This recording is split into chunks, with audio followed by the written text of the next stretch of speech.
fufra ene na yechi na maybe so what in your coso social media ho be kire abefo ntenta fidie ni so woni ne yekoso e wo ho no ene na dwebreneti me adwo adempo me ne mapamfo e wo Ashanti Prime TV ebina da bia ene ya wada bia wabra aboyume no num wabra ye di dwumede onwaso bia to di Prime Trend every wo Prime Trend so amene mapamfo ye besinkonya ne de nsam a won say da na wonfa wani ehu da egunsani ni ne abobo mu ne de no kra no ato ne da sansen pani say the ade ne da no won found to wa eya na free talk afen so wo Prime Trend so no ye be ma wakonya na so de wadwenkire aba eni kasem we sanso mu ne say Prime Trend jumediye mu no afa ba bi wo a obesiria enunti na mse hia me adwo adempo many my powerful or Ashanti Prime TV. Clock it.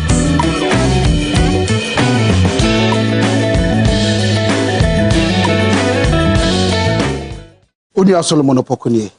Ye Fred ma be fie die, near be TV a obeka nsem papa akire yen. No oba mi yehunu no papa ekoso ewo wiase. Tisi ye pe TV papa, ne tie nsem ewo kroyimu dia. Ye fanto be wiase Ashanti Prime TV. Ewana mehwele de bia entizo Fao TV neto Ashanti Prime TV. Keep watching Ashanti Prime TV. We love you all. God bless you.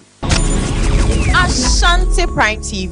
Aha, and I'm not carrying the wall. You didn't come on over your fear film and conquer me as yet them any empo yesukum. San commodity when your debate TV so. Na yababe didn't come on to show away any direction bia. I am come on na yedi. Asem anayeka ye ekoso ewa abrabom ebeka politics kakra ebeka religion kakra ebeka entertainment kakra any dia akanyina e wose ye so we nyumtuni so we talent bi a ye be from na ye tumi any wedding komo ne so e dia ka ho dwumadie ye a me bo ho dawru akyerewe e the pot show e social discussion ya babehwe nia ya tackle societal problems challenges nipa ewo masitinem. What show is a public discussion space social challenges, a platform that gives voices to everyone. I mean everyone, right? Na yendi ni din komo na sa session bi a Martin din wachiku ho no eho mebusa won sama wani na so say mebusa eho ana be suppose eho ana be kire say wachigu ho enti kame ho na hwe me solo base na ndi djumadi we efia da bia 5 p.m. Ashanti Prime TV. Ashanti Prime TV. Aha na nakware no wo the post show me no mi no nkomodi that's Asante your mind. Ni senti na Ashanti Prime TV. Edi dwumadi waso sonko bi ebaso. Ni ato ni din say Spotlight Hub. Any trending issue. Me mosonfo. Genial Diamond. Am di dwumadi ebasomo. Ejada bia. Eni wokuada bia. 5 p.m. to 6 p.m. Na dwumadi shisha subutu. So ye up and coming musician, actor, actress, empo social media influencer. Don't hear nesa obefa number na echego screen nasino. Friend, nani endin sa wasway. No be yadachi enstroma. Spotlight Hub jumedie yisudie. Serious interview. Na se eshemu mpoa. Ubetu. Ashanti Prime TV. Aha, ena ne kreno. Ewo.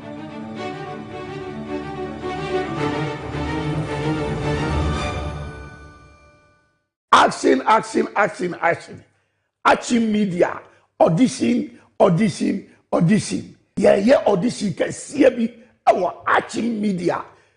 Yeah, series can see pa. Obi amfa no hunyim. We penyino we akwadao. Emrantie ne maba ni nyina. Ye hia obi bia action media. Ye series can see e de abegu Ashanti TV so. Obi amfa no hunyim. Boy mi gina mu bi. Obi amfa no hunyim. Frɛ number na ye twa agu atie no. Me see frɛ number no. Thank you. Ashanti Prime TV. Enam tie ni mu no boy. Magi medwa. Ye duru ha se tu dia. Na ye nsɛm akɛse nko a. Sɛ wo pɛ nsɛm no kora no atie ana wo pa asɛm papa a wo Ashanti mem Ghana mem ba bia wiase ba bia atie dia. Hwɛ Ashanti Prime TV. ɛhɔ ne no kore no ɛwɔ me see Ashanti Prime TV so opese otie news pa ana ope baabi a asɛm a yɛka no unkobusu obi na ope no kore wo mu a hwɛ Ashanti Prime TV no kore no ahanko ana wo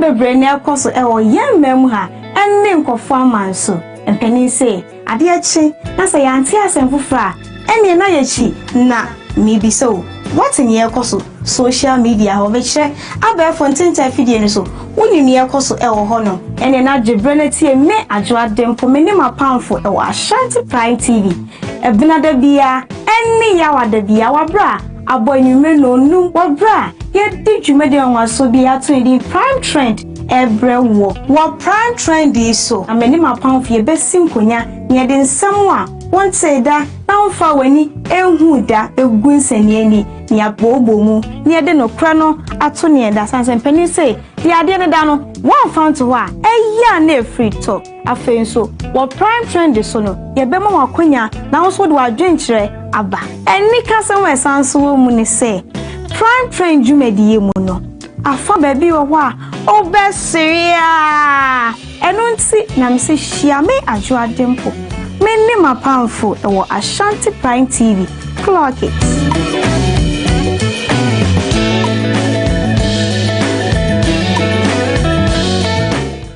Odi Solomon Opokunie ye fra dwuma ba fie de ne ye bepe TV a obeka nsem papa akire yen na oba me yehunu no papa ekoso ewo wiase tisi ye pe TV papa ne ye tie nsem pa ewo kura yimu dia ye fanto ba biase Ashanti Prime TV ewa na me hwele de bia entiso fa TV na to Ashanti Prime TV. Keep watching Ashanti Prime TV. We love you all. God bless you. Ashanti Prime TV. Aha, ena no kware ne wo. Yedi nkomo ewo ya fiefiem. Nkwankwan ni ase. Ye dem ene empo yesukum. Saa nkomodie we ne yede ba TV so. Na yaba bedi nkomo. Twhwe we eni direction bia. Eye nkomo na yedi. Eye asem ana ye ka. Ye ekoso ewo abrabom. Ebeka politics kakra, ebeka religion kakra, ebeka entertainment kakra. Any day aka nyina e wose ye. So ye nyumtuni, so what talent bi a ye be from na ye tumi any wedding komo ne aba. So e dey aka ho. Dwumadie ye a mi bo ho da ru a kirewe e the pot show. The pot show is social discussion. Ye ba behwe ne ya tackle societal problems, challenges nipa ewo masetenem. Pot show is a public discussion space social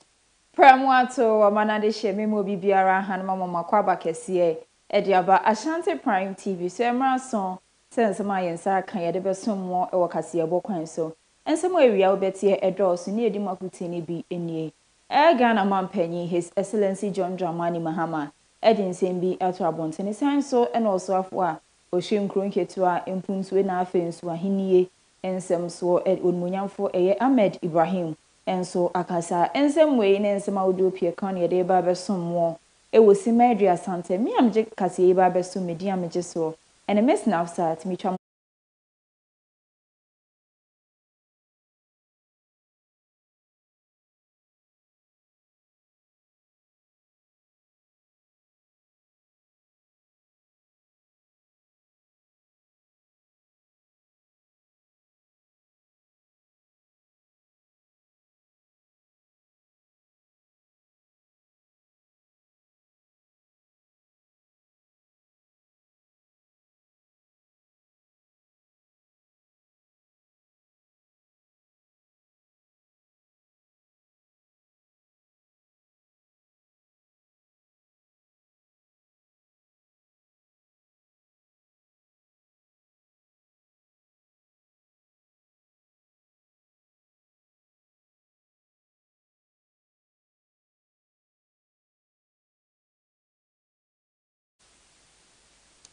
Resign so mo akwa baby em ediaba Ashanti Prime TV so afeji bray na yendo ensem no musiko. Ghana mampanyi His Excellency John Dramani Mahama ene wakasa ediato abontene se esan ne hyehye ye pa wadi egu akwam ene niema wo baaye watiti tu ntinti sika eye wo baaye watumi ediato honom eye $5.6 billion a wo hwe se wo besan so dibia ka ho ansa na afi kra akona wieye. It's resilient. When we came, we met $8.3 billion worth of reserves. We have built our reserves to $13.9 billion worth of reserves. And so when this Iran, Israel, and US war started, people harbored the fear that it will affect the economy. I can assure you the economy is resilient. And so we've not been affected by it. We've even managed to reduce petroleum prices. By now, the cost of diesel should have been 19 cedis per liter. But we've managed to absorb it and bring it down to 16.10 cedis per liter. And I'm encouraged that now the peace talks are taking place in Pakistan, and our hope is that they'll resolve the differences and then we can continue to build our economy. But our economy is doing well. We are almost coming out of the IMF program. It will end in May next month. But we still want to keep the fiscal discipline. It's not because of the IMF. We must be able to maintain fiscal discipline so that we're able to save resources to invest in the things that are important. We're able to save resources to invest so that we're able to save resources to invest in the things that I Adeshiman by to answer so anebeko so ejinemu e Ghana mampanyi His Excellency John Dramani Mahama na kachi ne no wakasa edi ato abontene se ensuo ho nsem efiri kwa atwe e watamale no enye nne nanso ene ye hwa emra wo ba aban mu na yade ana aban dada na di sika kakra to ho nom senko di beye nsuo ehu dwuma edi am adehia e watamale nanso oba yesan ye car na egu achire ntine wo so de se sika no etwetwia eka ni bie sanza wo de ka na wo se kwaje bosen hofura ye mfa mountain wo so wo hwe no de se sika no etwetwia eka no de ebetumi etwia na nso wo hye eya adehia wo mo watamale ebose wono ankasa aka akire eya oso afo show no man sika sam so no nyamfo ato forcing se won hwe no wonyi se sika kro na wo beto ya aban dada no ede ato ho no mo ankasa be pese sika no no de ye ensuo hu dwumadie no we met, Parliament had approved a €277 million facility for Tamale water and Damango water. Wait, listen to me first. Unfortunately, because the past government defaulted in the debt payments, we declared that we couldn't pay our debts. If you can't pay your debt, do they give you a new loan? So the EU drew back the loan, and they said they are waiting for the debt restructuring to happen and all that. We don't see any sign on the wall that it will come soon. So I've directed the Minister of Finance that we will find our own €277 million in cedis. And we will do the water system ourselves. So I want to assure the people of Tamale, I'm a citizen of Tamale. If I don't do this water, nobody will come and do it.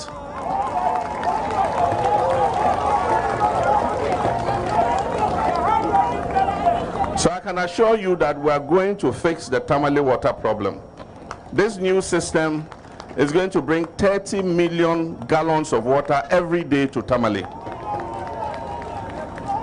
While we are about to start the new water system, I've asked them to change the old pumps at Dalong so that we can pump some more water. Some of the pumps are very weak, so very soon you notice an also for we share Kurunketua impunto so eyon monyam for Ahmed Ibrahim ne wakasa e de ato abontene se fiti eye afi 2024 aban endi samanokuo yi eba aban mu eya de asika aban dada no eja ho edema eya so ye hwe Kurunketua impunto so na eye 360 62 million Ghana cedis. And our binder dano eja editor homa afe 2024. Nanso yera afe 2025 mna yade anu edisike edijuma amana dru 5 billion Ghana cedis a ususu says was sign to two on yeme ye kra afe 2026 yade esika no ebekwa enimu bebre. Not even a single loan has come for approval. We've not taken a loan, we've not approved any loan, but the constitutional indication of allocation of 252, 5% is being sent frequently. Where is President Mama getting this money? And what has changed? Reset means when you block all the loopholes and all the leakages and prioritize well, you can do the releases as and when the time comes. And that is what we are all seeing. So, in the first quarter, an amount of 987 million Ghana cedis was released to the administrator of this Assembly Common Fund. Per the law, 80% of that was to be sent to the district assemblies. And out of that, 790 million was sent to the MMDEs as 80% of the money. Then, for the second quarter, 1.8 billion was sent. And out of that, 1.4 billion was disbursed at 80% of the MMDAs. The third quarter, 1.46 billion was sent, and out of that, 1.18 billion was sent at the 80%. On the last quarter, 1.9 billion was sent as the total grant figure. Out of that, 1.592 billion was sent directly to the MMDs at the 80%. And this was to be used for the development projects in each MMDA.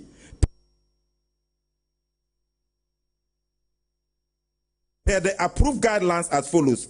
At least every district assembly was to build at least 2 cheap compounds, at least 3 classroom blocks, at least 25% of the money for 24-hour economy market, at least 10% for furniture, at least 10% for boreholes, at least 10% for sanitation, and at most 5% for recurrent expenditure.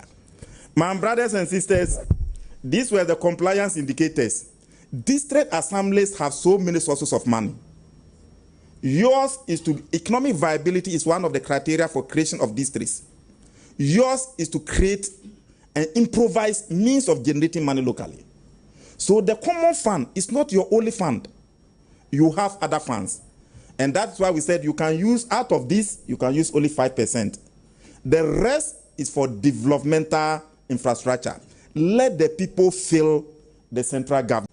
The rest is for developmental. Wasansem Kronemu and Wakasa Ediato Antine say, oh my God, has a 15 fear be assembly members and yadia na yichia wonka umudu media no mudimpo na mpanimfo ehunhu enyesi wo hu say assembly members endi dwumana nso dwumadie no mpanimfo no sebitebi wofra wonani ewa assembly members edwumadie ehuna nso ebra NDC amanyoku ne fane nso mapefra ye ewa 2024 about when yadia His Excellency John Dramani Mahama ASHANTI so obehwe na assembly members ne nyina wahwe etwiomuka ene wosoafo eyonmunyamfo Ahmed Ibrahim Akasa ediato abontene say Ghana hanyina assembly members awo hanum say mpenkro ne aduonu enko na chese 9090 assembly members ene ewo Ghana ha say na busumi bia so a aban ne etwiomuka emane bro 1000 Ghana cedis efiti afi 2025 no chia assembly member bia eka afi 2026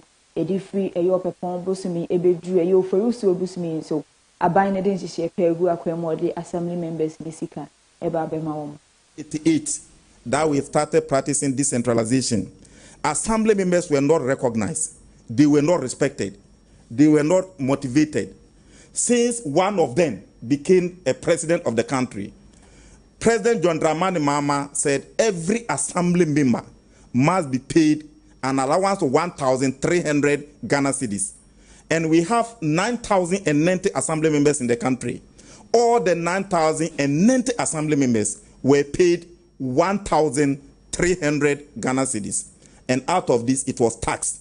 So when you take the tax component of it, every assembly was paid an allowance of more than 1,000 Ghana cedis. For all the months in 2025, from April to December, we are now planning to pay the first quarter of 2026.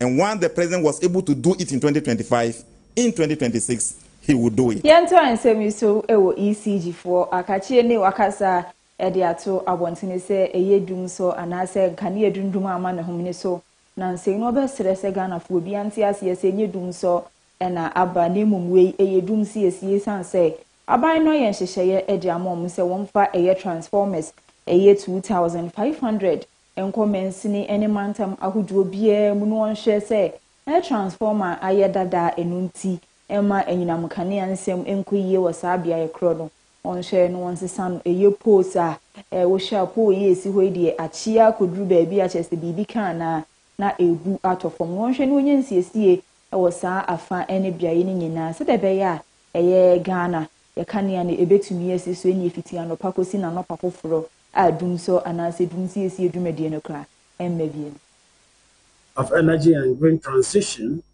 We are committed to executing this investment program. The first category or bucket of investment, totaling 278 million. These are actions that we need to implement right now to correct difficulties and constraints we have in the network, in the low voltage network, under a program we call Operation Keep the Light On. We are installing 2,500 11-meter treated poles, also under the program we call Operation Keep the Light On.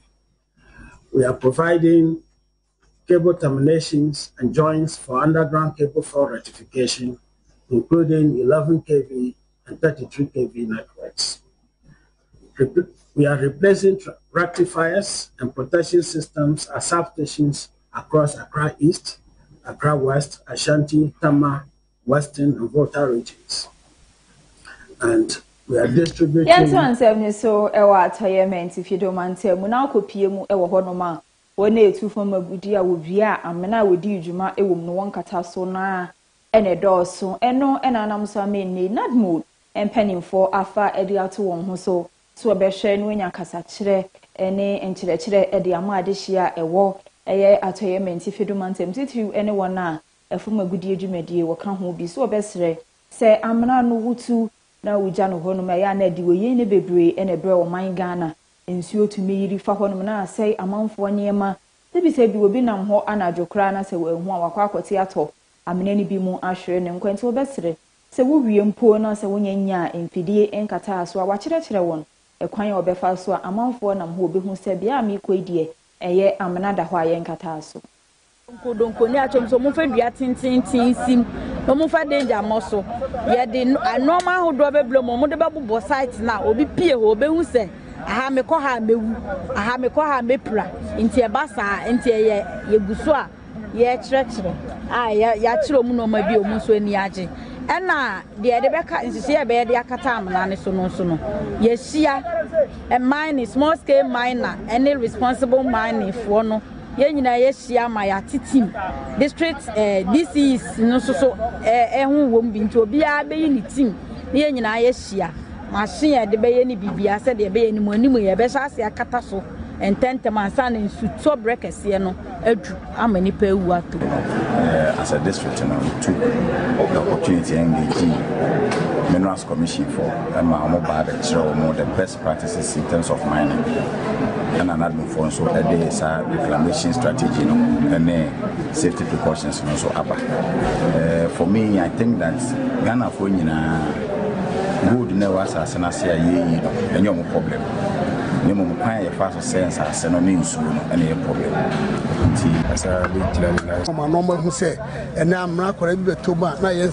Ghana National Fire Service mpanimfo akasa eni wadan dwumadie a eno no eye fire eye police unit na chese dumja adwumayekuo na obehwe no wasan so adnya eye dumjafo na bia wasan so ebebo adehye ehun ban wadan dwumedie se de be ya ebabua no mu dwumedie no akọwa no.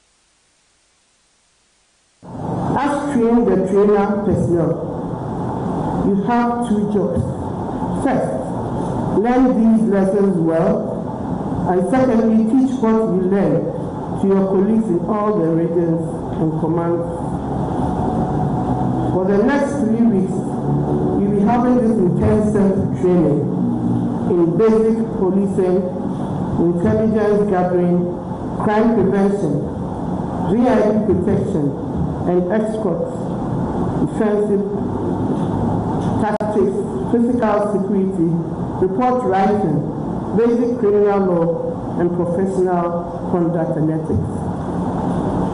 Officers and men, the safety of the firefighters and success of fire police work depends on what you learn here and what you would pass on. I therefore urge you to pay attention and join fully to improve your tactical and professional skills. Response and face the problems our firefighters meet. Remember your code of ethics.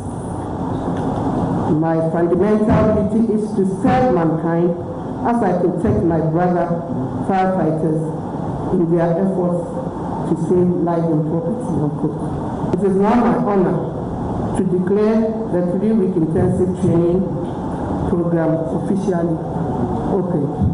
This course is to equip participants with essential knowledge and practical skills in key areas including basic policing, criminal law, VIP protection, intelligence gathering, weapon handling, first aid, and basic military operational tactics. These subject areas have been carefully selected to enhance your capacity to operate effectively in complex and high-risk environments, particularly in support of national security operations and emergency response situations.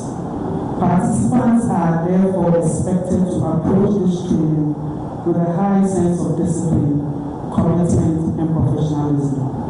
The Ghana Military Police Training School is noted for its high standards, and it's my expectation that you will uphold these standards throughout the duration of the course. You will be challenged both mentally and physically, but I assure you that the knowledge and skills you acquire will be invaluable in the discharge of your duties.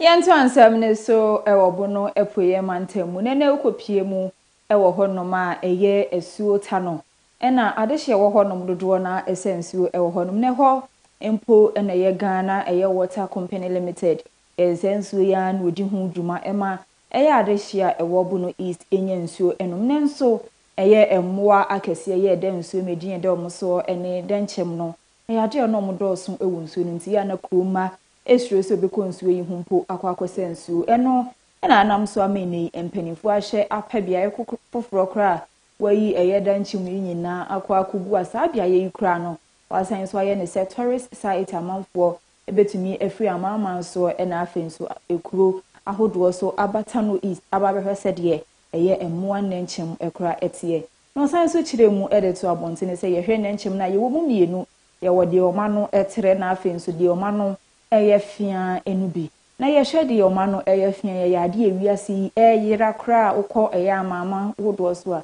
wunya die ehu na nso bepie mu ewotano easter yade asa ndanchimwe edoso yie pa ewo honom nso susu se no kra ne beboa mamamfo efia ma hodo so atumi aba betobi ede akọwọ manso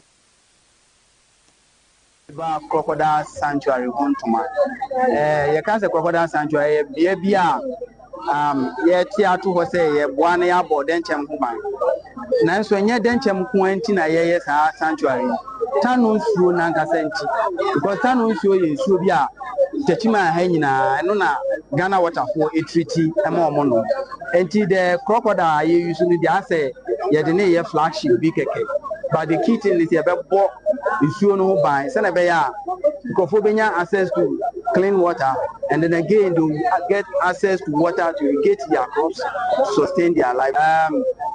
Let me ask you about say oba Chechima Channel area mu ha obehu West African slender snouted crocodile ibi den chema na no ne ye fia pa wo hwe de wo pada no ene dia ewo ahana susunya dem ni say ahano na no tenten na sa den chema na no tintintin ewiase afa na nyina o ma se ehye nti be ya oba metimi ahye obo so obehu bi pa Chechima Channel so crocodile sanctuary ya ebie to mo wa pa se wona anti bia kwansin ba ko a obetumi ahu be 15 bra nti a de mo wa pa dia ya be bia no nei eye nyina ye dia sanctuary na eye nyina ye dia mma ye nyina ye nkambo ne ye mbɔ ho ban ye bɔ ho ban a enye den kyem kwa na ye bɔ ho ban ye bɔta no nsuo ho ban am se dwuade a ibehia yade a ebo banjement ya se na minim se za dream na se bia there so we be do pie de jima ama ya tuanya moa a from den chem ya tuanya boabo wa no kora ho mo dodo na ne dwuade ya ma nananom yakoma aye ani je kese we mu se de ya tie bia nananom ebo kese se wa boa wo sabi o bambo bia wo mu no e fa se kola le bakwa na se bia just come na nanu go tana on the boa ma de no etim ko so a ni so se adan ko ade se ade ko biam no obo ene ye hye afiase ye ade aga na ade hye dodo na akasa ede afa eye prepaid eho ene ye wokoto eye kane ye a udi gusu a na esa na ene nam so emampanifo kasa ese sese na ye ade na wate eye ebo no so ekakra nanso ene ga na ade hye asan so a kire wona adwen e wa bontene so se ti awate so ne de se bi se bi angosi aga esanse kane ano to ya still na asan so asan titu ana sisi na to bo be 1 week echo 2 weeks sometimes 14 days and 13 days na asan sometimes so depend physics na use say yes so physics ni na yes bedina santa sometimes we so be say 3 and say 4 but sisi ya no to 200 cities na so fees ni na be 4 days na asa you be 5 days na asa so sometimes so say yan so fees ni na kwa yan anti say first yan more than 1 week but say na one check kwa 5 days 6 days na asa for 200 cities anti we dey compare first na the first it lasts more than a check across currency. First, near 250 cedis. Maybe I dey call for 1 week. But say ne day, you try and I'm more of an you do light in the crown, not almost so. Na asakra, be 3 days. Na 50 cedis asa. It be a crown pie, you do no na ya so crana. It be 2 days. Nti emboa en kra. So mo hwe no mo mpe bibi enye mfa ho nti se ensan de hwe. Emma yehu hwe da dada na se de yehu hwe se de tie no esa yenhu any improvement bia we are buy so ye adwuma nko a e wo say you use air condition but say yenye adwuma de ana edundum no because of say the light na nkasa area na yentumi no because ubeye adwuma nyina na bosome ubeto light more than 3,000 at the end of the day ubaye ohun ni parodo egu a city rodo we tu abo isi nyina aka mai no mo ye adwuma bitu a mo kanti so light ndi ombeti ma ye ho bibia man e be ye de ba de o mo kan de so far ni yenya hu sesan bia sa fe na bia o mo beti so de a minim ba so ombeti ma ye ho bibia man e be ye de because ye ntumi nyai enkoye obi adwuma ene ebinum ede aye we na de bia mo so ra no mo tete amanfo ma so na ene ma ni kwa so mo ye no mo ye but say empanyimfo no beti ma adwene ye ho na a lighting system na mayena you be feel comfortable ya bari nya de be di aseja ye ko dwuno obi ho first ne de ye to a etimidi be se 3 weeks be sisi ade ye to a 1 week kra na asa first na ye to within the range of 1,000 to 1,500 by no pon crap on and to me ni enju be 2 weeks po na asa Nancy and the toy no last week na say na ekotobi no within 1,500 range near toy maybe be I think 10 days in June 2 weeks grand say into we cry a toy Nancy and ka wa cry within this week grand e be sama ya sanso atofo for account until light need dey consume too much since I be amba ho kra dada na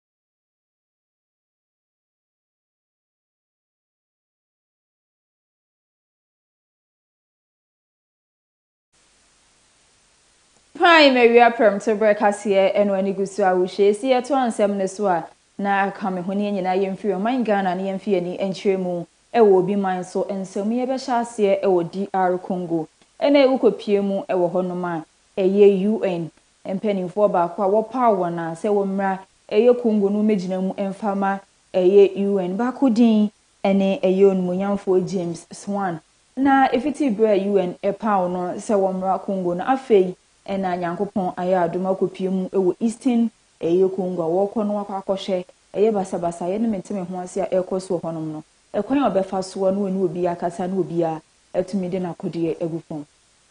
And efforts to protect civilians. James Swan's trip comes as authorities and MONUSCO face ongoing instability in North Kivu despite a recent drop in violence in some areas. Je viens d'avoir une réunion très constructive. I have just had a very constructive meeting with Major General Everest Kakule Somo, Governor of North Kivu, and his team. This discussion allowed me to better understand their concerns in a security context that remains particularly difficult. As you know, Beni and surrounding territories continue to face a serious threat linked to the activity of armed forces, in particular the Allied Democratic Forces ADF, which continues to severely affect civilian populations. I therefore reaffirmed to the Governor MONUSCO's commitment to continuing the implementation of his mandate with a clear priority, the protection of civilians. La protection des civils. Dear Middle East and Tokwe Edi Eyo how anyway ne bebre edi ama amanaman ahodro na so ene wona esidan ewo India enso anodem on how nyina ne se enema yetoto edi sidan se ye enchensen se ye cement iron rods enema aka ekeka ho no esan entokwa ekoso ewo Middle East ni nti amanema ibuo akoso yiye pa ama contractor eje adwuma kra wo hu ebo a wo bo eyonu onupakra wadi adwuma no emano no. Feeling the impact of a conflict thousands of kilometers away. The company says construction costs across its 3 residential projects in Mumbai have jumped by about 10%, as the crisis in the Middle East pushes up global prices of key inputs like steel, cement and energy. At the same time, it says some buyers are putting off home purchases due to a climate of uncertainty. There are a lot of walk-ins happening, but customers are trying to delay their decision. This is a fact.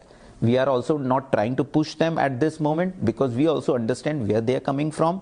We have to let this event pass. According to property consultancy Anarok, steel prices have risen by 20% since the Iran conflict led to disruptions in the Strait of Hormuz. The firm also highlights that home sales in India's top 7 cities have declined by 7% in the first quarter of the year from the previous 3 months. Even prospective non-resident Indian home buyers in the Middle East, it says, appear to be temporarily holding back on purchases. The dip primarily can be attributed, number one, definitely to the sentiment, which is kind of on the lower side because of this ongoing uncertainty because of the war. And the second most important reason is that the year 2025, we saw, the value and volume both peaking out. The prices had really gone up. India's property market had surged past pre-pandemic levels in recent years, with strong demand in major cities and steadily rising prices.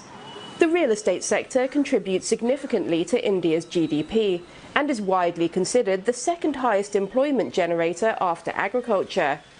Industry insiders say the market outlook seems positive if the conflict ends soon. Now, what you chair mu na US mampenyi unmunyanfo Donald Trump ekasa editor abontene se eyagye a basabasaya ekoso ewo US na afi Iran entem no makọ asetina se amomaji atumu se omode nafua edu 10 days esi hon mo bia ede na kodie egu fom ene nam so mampenifo hwe ebie Strait of Hormuz na omatum na endraja eyagye na Iran cargo ship enam Strait of Hormuz no na US asrafo asanso akoto ahye ship yisu esizi niema na ewo mu nyina. In ending this war and stressed Tehran remains firm on its red lines. Those tensions at sea sparking concerns of a collapse of the truce ending in just 2 days.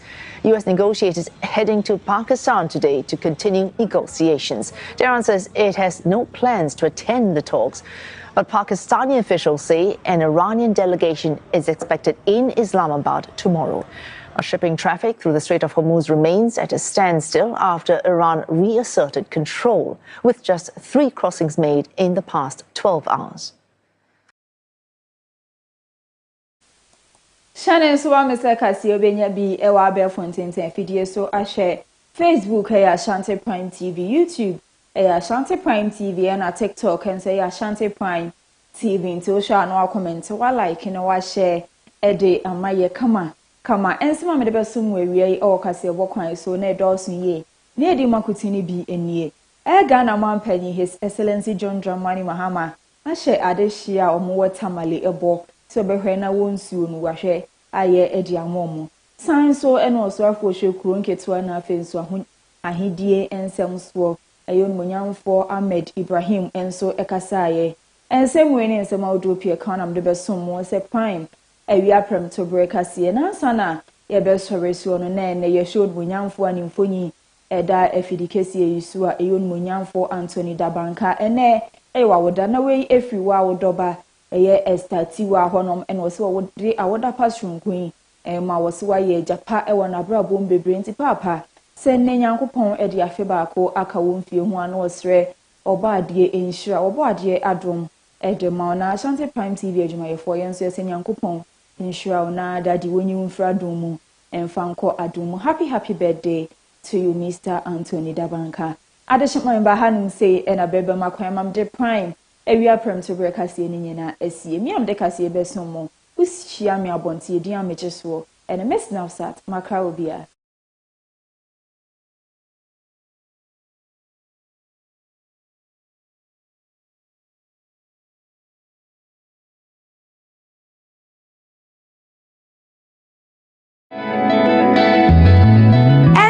Bebre ne akoso ewo yemmem ha enne nkofo amanso empeni say ade achi na say yanti asemfofra enne na yachi na maybe so what in ye koso social media ho be kire aba fonten video ni so woni ne akoso ewo ho no enne na dwebre na tie me adwo adempo me ne mapamfo ewo ASHANTI Prime TV ebina da bia enne ya wada bia wabra aboyume no num wabra ye di dwumede onwaso bia to di Prime Trend ebre wo Prime Trend so ameni mapamfo ye besim konya ne de nsam a won say da na wonfa wani ehu da egu nsani ani ne abobo mu ne de no kra no ato ne da sanse mpani say di ade ne da no won found to wa eya na free talk afenso wo Prime Trend so no ye be ma wakonya na wo so de wadwenkire aba eni kasam esanso wo mu ne say Prime Trend jumediye mu no afa baby wo wa obesiria enunti na mse hia me adwo adempo me ne mapamfo ewo ASHANTI Prime TV clock it.